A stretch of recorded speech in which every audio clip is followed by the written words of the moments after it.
With the early national signing day just around the corner, could the Louisville Cardinals go back into South Florida and get yet another top 500 prospect? We'll talk about that on today's episode of the Locked On Louisville podcast, along with the season opening victory for the Louisville women's basketball team. Stay tuned. You are Locked On Louisville, your daily podcast on the Louisville Cardinals. Part of the Locked On Podcast Network, your team every day.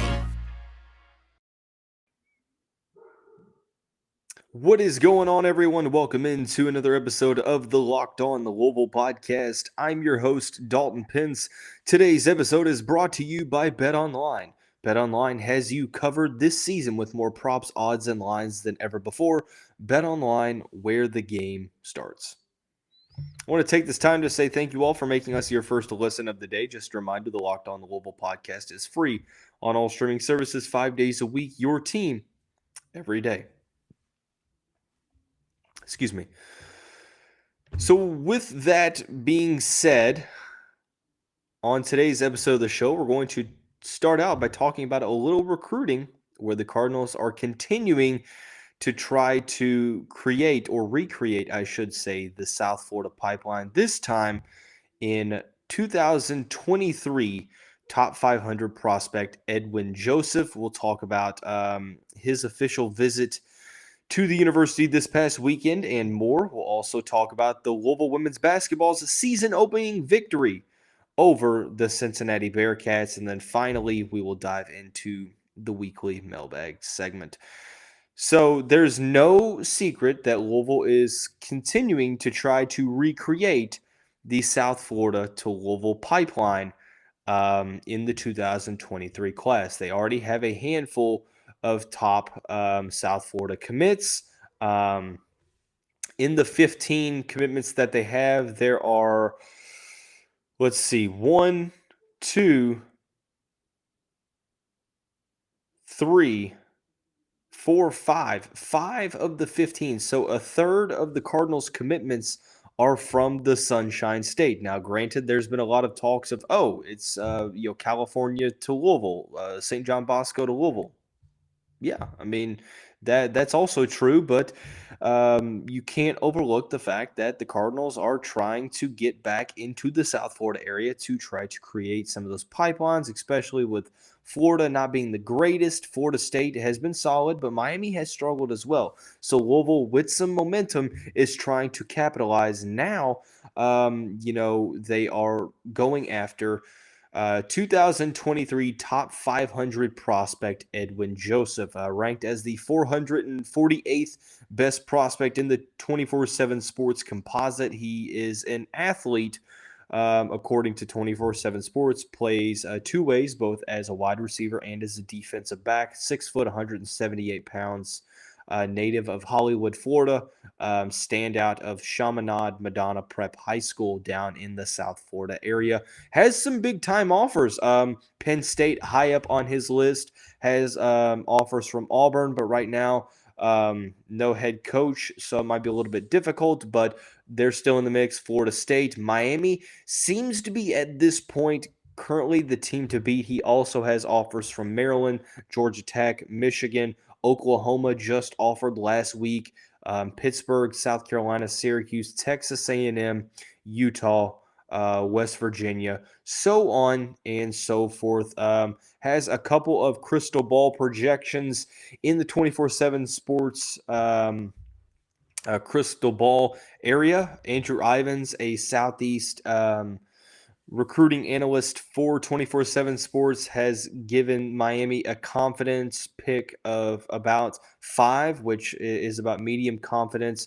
Gabby Urrutia has given a confidence pick of about 6. So 2 crystal balls in the favor of Miami. But, social media and such has been stirred up a little bit because I believe it's Frank Tucker of Rivals flipped his prediction from Miami to the Louisville Cardinals. Now, Edwin did make an official visit to the program this past weekend for the James Madison game. So this is one to look out for here. Now, granted, it will still be tough to take Edwin out of the South Florida area, assuming that, he is, not set on staying in South Florida, because it seems like, players in, I guess you could say, in any situation, some are wanting to stay close to home, some don't really care about proximity to home, others it depends. So every recruitment is different, so that will have to play a factor. But the fact that it seems like Louisville is gaining some momentum, Edwin Joseph has been a player that not many fans have talked about in recruiting. It hasn't been a name that has been tossed out recently, so that's something to look at. It seems like Louisville has gotten into the mix rather quickly, has gotten one of the official visits from Edwin Joseph. So at the very least, I mean, that tells you everything you need to know. Now, granted, he's made a couple of unofficial visits to Florida State. That's going to be tough to overlook. Auburn has gotten an unofficial as well. Officially visited Penn State back in September, but Louisville offered back in early September. So September 6th, they made the offer, and they got an official visit less than 2 months later. So, like I said, this is going to be one that it'll be interesting to see how much the official visit changed things, but it seems, according to some, the perception is that it was a successful visit. Now, granted, one thing that could matter, one aspect of this recruitment that's going to be looked at is what position is Edwin Joseph looking to play at the next level. Now, there has been talks that Louisville sees him as a cornerback rather than a wide receiver, which seems to be Edwin's main position.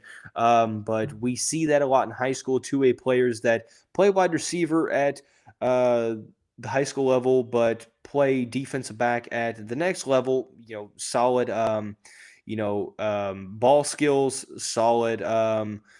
High pointing the football, great route running, things of that nature, footwork as well, and vice versa, right? So it really kind of just depends, but with Louisville valuing him as a cornerback, now granted, he could theoretically, if he were to commit and sign to Louisville, he could arrive on campus, and the coaching staff could say, hey, look, maybe he is better fit to be a wide receiver. And that's the versatility that is welcomed, right? It's a good problem to have. But it seems like at this point, he is being recruited by Louisville as a defensive back. Now, you look at what Louisville has coming in the 2023 class. So far, I mean, they're ranked 17th in the country, but they only have 15 commitments. That's huge. The fact that they have a top 20 class and there's only 15 high school commitments currently at this time, granted, they lose a lot from this year's team. So you could think that, okay, they're going to save some spots for the transfer portal to get some immediately eligible and Division I proven, or even, college football proven production. And I think that that's something that is definitely needed, as great as it is to get these highly rated prospects, these top 500 prospects. They still need to be developed. Not everyone is going to be able to come in right away and be immediately ready to play. There is development that needs to be had physically, mentally, on the field skill set, just body, weight, frame, strength, speed, so on and so forth. The mental aspect of learning the playbook and getting acclimated to the speed of Division I Power 5 football. So, I think that it would not surprise me to see Louisville sign sort of a smaller class. Now, granted, keep in mind, this was a team that, had, 70 underclassmen at one time. A lot of, COVID freshmen, redshirt freshmen, true freshmen, that they're still kind of, seeing some of those number crunches. Now, granted, there are players that transfer out, so it will create some spots, but you have some spots that could free up for the transfer portal. There's some players that still have to make decisions on their futures for next year. So it's kind of been wait and see approach, but Louisville is positioning itself in the recruitment of some big time prospects that, they can afford to go after, because they've addressed a lot of the needs over the past, 10 months or so since early January. So I don't think that they'll sign 25 high school players. I mean, signing 10 more high school players before February would be huge. I just don't necessarily think that's going to be the case. But right now, since Martell Height Jr. and Jeremiah Collins decommitted, there has been a need for defensive back help, especially when you consider that Kentrell Clark is likely gone, Chandler Jones is gone. There's some other players, Kinder Duncan Jr., so on and so forth. Currently speaking, you have Aaron Williams, a top 200 cornerback. Outside of that, you have Jaden Davis, the safety from Swanee, Georgia. You have Jaleel McClain, who could be a wide receiver, could be a cornerback at the next level. And then you have Raekwon Adkins. So at the very most, you only have 3 cornerbacks committed, and you could definitely use 1, maybe even 2 more high school recruits, while also possibly going to the transfer portal, depending just on who stays and who leaves. Numbers and things of that nature are kind of fluid at this point because so much can happen. You don't know who's going to go into the portal. You don't know who's going to stay, so on and so forth. So we'll see if Louisville can, get into this recruitment very seriously. And it looks like they've already done that, right? If you get an official visit from a top 500 prospect, that's big news, especially if certain recruiting analysts are starting to flip their predictions. Now, granted, that might not be the end-all be-all, and perhaps that might be bad intel, or it might be premature intel. It might just be a guess. It might be intuition, where you're thinking, oh, hey, he probably will flip his commitment. Well, he's not committed, but flip his, I guess you could say, his priority list of where he wants to go. So perhaps this is Louisville taking advantage of Miami not necessarily being all that good at the moment under Mario Cristobal, in looking to continue that South Florida pipeline. So a big recruitment to look out for.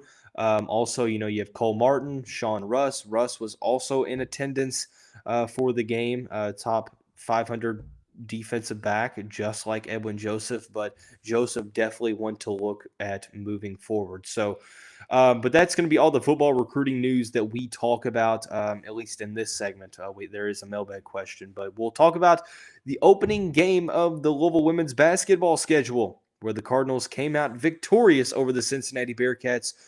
We'll talk about that here in just a second after we talk about our partners over at Nissan, who have worked with us to create a new segment across the Locked On College Network titled Thrilling Moments, where we highlight the most exciting play from the Louisville Cardinals weekend game or throughout the history of our alma mater. This week's thrilling moment from the Cardinals' victory over James Madison is Malik Cunningham's fourth quarter touchdown pass to Tyler Hudson at the beginning of the quarter. It was a solid pass. Also, helped out by Tyler Hudson fighting off a handful of defensive backs. Huge touchdown that ultimately put the Cardinals ahead and pushed the game out of reach. This segment has been inspired by the thrilling new designs featured across Nissan's new lineup of vehicles. Pursue what thrills you in the all-new Frontier, Armada, or Pathfinder today. Available now at nissanusa.com. Hey, Cardinal fans, thanks again for making Locked On Louisville your first listen. For your second listen, check out Locked On Sports today. From the games that matter the most to the biggest stories in sports, go beyond the scoreboard and behind the scenes with local experts and insights only Locked On can provide. Locked On Sports today, available on this app, YouTube, and wherever you get your podcasts. Last season, the ranked Louisville women's basketball team struggled in the season opener and lost in the first game to Arizona at a neutral site. This year, a little different. They started the season out at home and began the 2022-23 campaign with a W.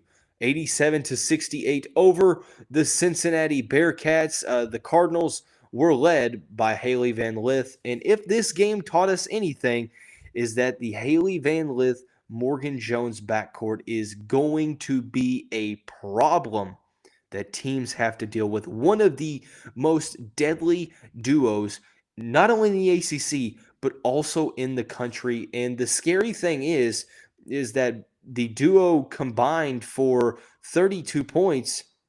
I'm sorry, 34 points. No, 32. I can't do addition.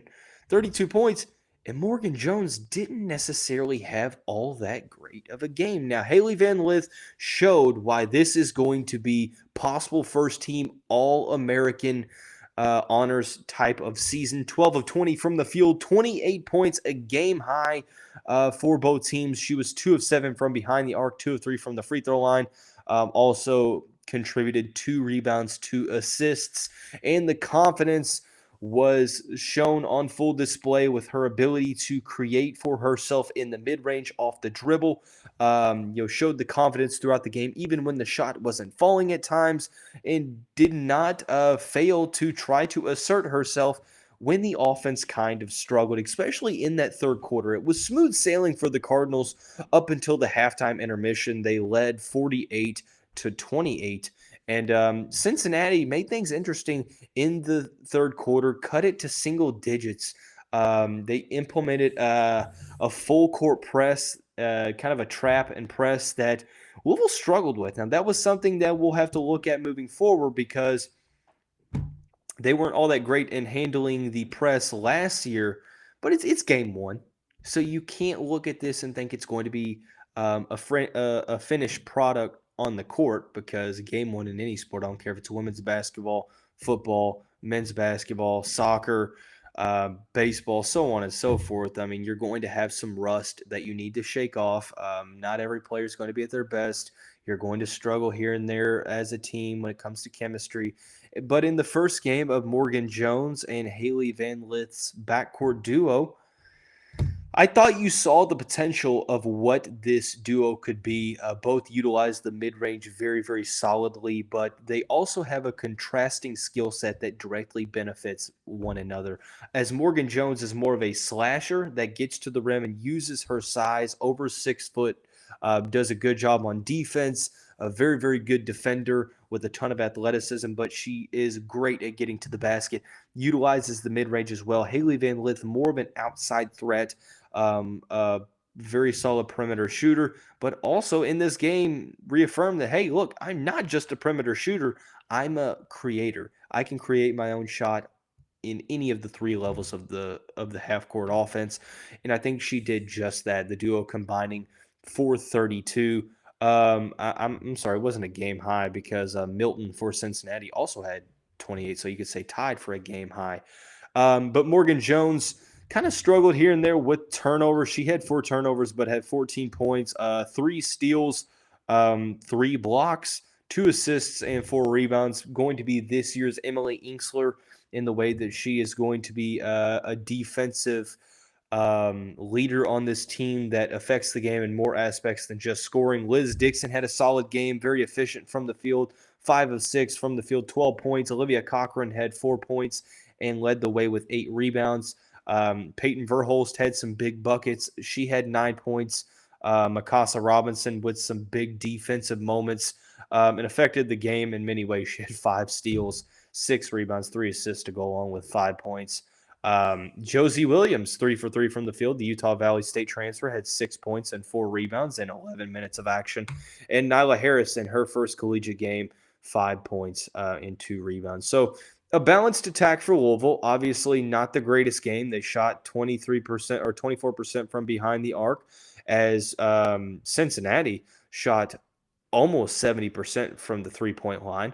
And Louisville still won by 19. Look, there's a lot that needs to be worked on. Obviously, defense at times was a little sloppy. Turnovers were an issue at certain times in this one. The offensive flow here and there, but the potential is there. You beat a team by 19 that shot 13 threes and made 19 of them. While your team shot under 25%, I think that this team is going to be right in the hunt of title contention. A solid first game. Like I said, it's a marathon and not a sprint, so something that you have to continue to get better ahead of what could be an interesting end of the month in the battle for Atlantis and a matchup against Ohio State. So solid victory. Hailey Van Lith and Morgan Jones is going to be a very interesting duo. And not to mention Chrislyn Carr, the Syracuse transfer, 0 for 3 from the field, had a made free throw. She only had 1 point. Not a great Louisville debut, but I expect a lot from her as the season goes on. So it's game one, not anything to overreact about. All you can do is look at things that need to be improved on, dissect it from that angle, but understand that, hey, a win is a win. So we'll take it and move on.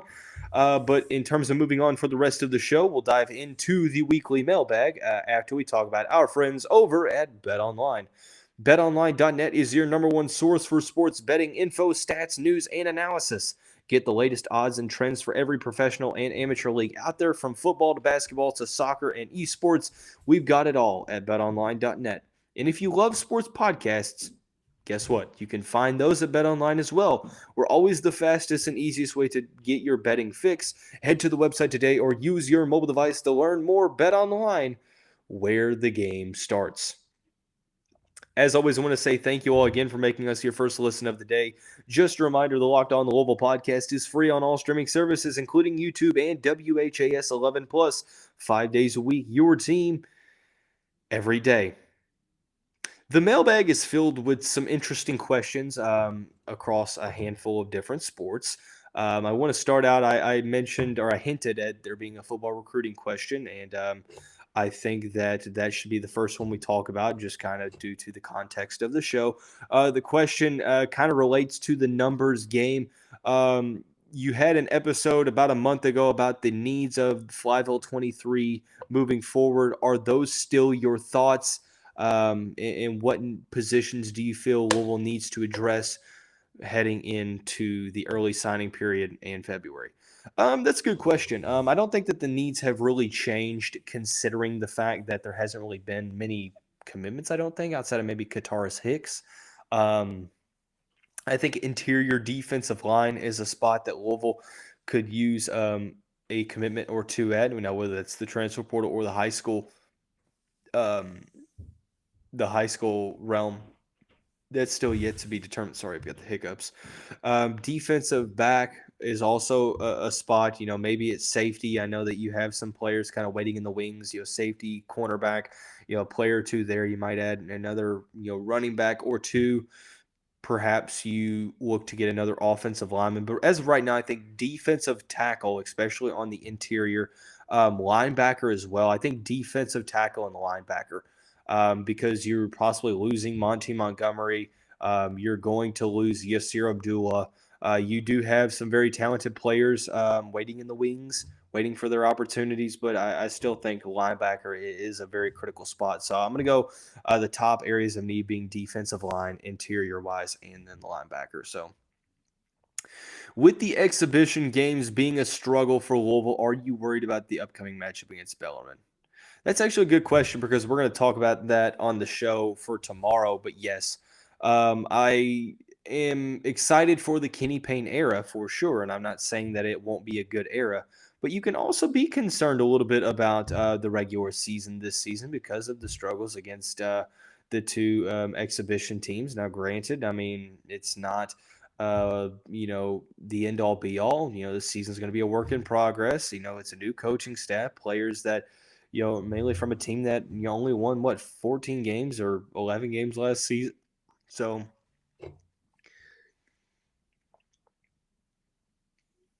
sorry about that.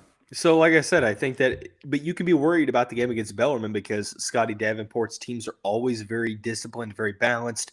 They execute their roles really well, and it's going to be a tough game. They shoot the ball well from deep as well. So Louisville's going to have to really have a good performance. It's a winnable game for Louisville, but also it's going to be a pretty tough one. So if Malik Cunningham were to, in fact, miss the rest of the season, which admittedly the question says I don't think he will, but let me change the question. If he were to miss extended time, let's say against Clemson, how worried are you for the Louisville offense?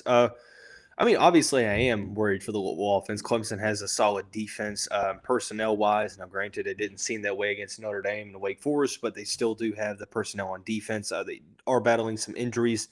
It was going to be a tough game with a healthy Malik Cunningham. It's definitely going to be a tough game now. So it's going to be a tough one. I'm not going to sugarcoat it. Louisville's going to need a very, very good offensive performance to come out victorious against Clemson, let alone down in Death Valley for this game. So